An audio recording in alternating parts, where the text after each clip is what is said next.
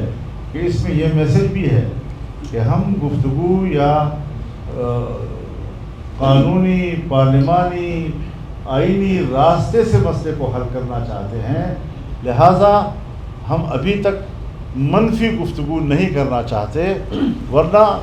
میدان آگے ہوگا، ہم بھی ہوں گے، دوبارہ بھی بیٹھ سکیں گے، اور ہم اپنے پلیٹ فارم سے اس پر جو اپنی رائے دیں گے اس کے لیے ابھی وقت ہے۔ ایسی کوئی بات کہنا کہ جس کا معنی یہ ہو کہ ہم کوئی شدت سے، دباؤ سے، قوت سے ان سے بات بنوانا چاہتے ہیں، ہم بڑے قانونی اور آئینی لب و لہجے کے ساتھ، جس طرح مولانا نے فرمایا، مفتی صاحب نے، کہ اس ملک میں ہمیں استحکام اور امن کی بھی ضرورت ہے، اور ہم اس کی طرف اگر جانا چاہتے ہیں تو ان کو بھی اسی جذبے کے ساتھ رسپونڈ کرنا چاہیے۔ ہم نے بہت اچھا میسج دے دیا ہے، ہمارا موقف آئین و قانون کے تابع ہے، پارلیمانی روایات کے تابع ہیں، ایوان صدر کی روایات کے تابع ہیں، آئین پاکستان کے تابع ہیں۔ ہم نے بالکل صحیح موقف دیا ہے اور ہم اپنے موقف پر قائم ہیں۔ 26ویں آئین ترمیم کے موقع پر ہم نے دیکھا کہ رات گئے تک آپ سے ملاقاتیں بھی ہوئی، پارٹی کی طرف سے بھی، پرائم منسٹر کی طرف سے بھی، لیکن اس کے باوجود بھی یہ بل پاس نہیں ہو رہا ہے، صدر سائن نہیں کر رہے۔ آپ کو کیا واقعی لگتا ہے کہ حکومت اس پر رکاوٹ ڈال رہی ہے، یا اس کے پیچھے کچھ اور بھی یا کسی اور قوت کا بھی ہاتھ ہے؟ ہمارا المیہ یہ ہے کہ کچھ یہ ستارے کچھ نظر آتے ہیں، کچھ اور صاف چھپتے بھی نہیں، سامنے آتے بھی نہیں، خوب پردہ ہے کہ چلون سے لگی بیٹھی ہو۔ یہ بتائیں کہ جو آپ کی ملاقات ہوئی تھی بلاول بھٹو سے، جو ایوان صدر سے کچھ پیغام لے کے آئے تھے، تو آخر آپ کو وجہ کیا بتائی گئی ہے کہ یہ غیر قانونی کام کیا کیوں جا رہا ہے؟ کوئی تو وجہ ہوگی، حکومت کے ساتھ بھی آپ کی بات چیت ہوئی ہے، اس سے پہلے جتنی قانون سازی ہے کبھی اس طرح نہیں کیا گیا جس طرح اس بل کو لے کے کیا جا رہا ہے۔ جو سوال آپ کے ذہن میں ہے یہی تو میرے ذہن میں ہے کہ کیا وجہ ہے، بتائیں تو صحیح۔ یعنی ہمارے نظر میں، خود اسپیکر صاحب کی نظر میں، خود جو حکومت کے ذمہ داران ہیں ان کی نظر میں، یعنی اس وقت تک انہوں نے اپنا موقف کسی دلیل کی بنیاد پر نہیں دیا، دستخط نہ کرنے کے کوئی آئینی قانونی وجوہات نہیں بتائے، وہ گھسی پیٹی باتیں، جس کا ان کو شاید یہ خیال ہو کہ ہمارا واسطہ کسی ان پڑھوں کے ساتھ بڑا ہے، ہم جس شکل میں اور جس لفاظی میں ان کے سامنے اپنی بات کریں گے وہ مان جائیں گے۔ ان کو تجربہ ہو چکا ہے، 26ویں آئینی ترمیم کے موقع پر ان کو خوب پتہ چل گیا ہے کہ ان کے ساتھ اس طرح کی ہنسی مسکراہٹ میں ان سے بات نہیں منوائی جا سکے گی، لہٰذا حقائق کی طرف آئے، ہم نے حقیقت پسندانہ موقف لے لیا ہے، اور اب مزید جو بھی آگے جائے گا ہم اپنے موقف کی بنیاد پر کریں گے۔ مولانا صاحب یہ فرمائیے گا کہ ایک قانون پہلے سے ایگزسٹ کر رہا تھا، اور جو پچھلا اجلاس ہوا اس میں یہ کہا گیا کہ تمام مکاتب علماء کے دستخط اس پر موجود ہیں، اور اس کے تحت بے شمار ہزاروں کی تعداد میں مدارس رجسٹرڈ بھی ہیں، تو ان مدارس سے طلباء پاس ہو کر جا چکے ہیں، انہیں سرٹیفکیٹس مل چکے ہیں، تو اس قانون کے ہوتے ہوئے دوسرے قانون کی ضرورت کیوں پیش آئی، اور اب اس صورت میں اس قانون کی کیا حیثیت ہے؟ دیکھیے، میں ایک تو ان کے بارے میں بات نہیں کرنا چاہوں گا، دوسرا اتنا ذرا وضاحت کر دینا چاہتا ہوں کہ آپ لفظ قانون استعمال نہ کریں، اس حوالے سے کوئی قانون موجود نہیں، ہم قانون کی بات کر رہے ہیں، ہم باقاعدہ سوسائٹی ایکٹ کی بات کر رہے ہیں، وہ پتہ نہیں کس کی بات کر رہے ہیں، وہ اس کا کوئی قانون سے کوئی تعلق نہیں ہے، لہٰذا معاہدات، اس کا حوالہ دینا، اور کوئی وہ ڈائریکٹریٹ انہوں نے کوئی بنایا ہوا ہے، وہ ایکٹ تو نہیں ہے، ایک ایگزیکٹو آرڈر کے تحت شاید اس وقت انہوں نے کیے تھے، جو معاہدے کا حصہ بھی نہیں ہے وہ تو، لہٰذا ہمارے ساتھ تقابل نہ کیا جائے، ہمارے اور ان کے موقف میں آسمان و زمین کی باتیں ہیں، ہمارا ان سے جھگڑا ہی نہیں ہے، کیوں ایسی باتیں لوگوں تک کی جاتی ہیں کہ صاحب یہ تو تعلیم کے ادارے ہیں تو تعلیم کے ساتھ وابستہ ہونی چاہیے، تو 70 سال کے بعد یہ سب یاد آیا، کب تم پر یہ راز کھلا؟ انکار سے پہلے یا کے بعد. تو اس قسم کی چیزیں حضرت آج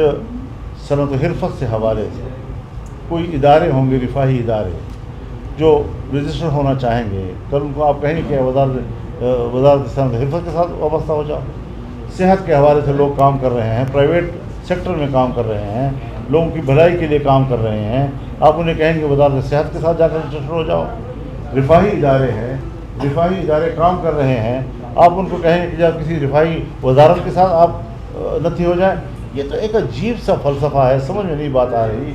ایک ایکٹ ہے جو انگریزوں کے زمانے سے آج تک محفوظ ہے، اور ہے ہی صرف اس لیے کہ پرائیویٹ سیکٹر میں جو ادارے بنیں گے وہ اسی کے تحت رجسٹر ہوں گے. یہ صرف بنایا ہی اسی لیے کیا ہے، اور ہم نے ملک میں باقی بھی اسی لیے رکھا ہے. تو اس میں تو جھگڑا ہی نہیں ہے. جب جھگڑا نہیں ہے تو ہم نئے نئے سوالات کس لیے اٹھائے جاتے ہیں؟ ضرورت کیا ہے؟ سب ہمارے بھائی ہیں، ہمارے قابل احترام ہیں، لیکن کم از کم مدارس کو پریشان نہ کریں، مدارس کے نظام کو چلنے دیں. شکریہ آپ کا.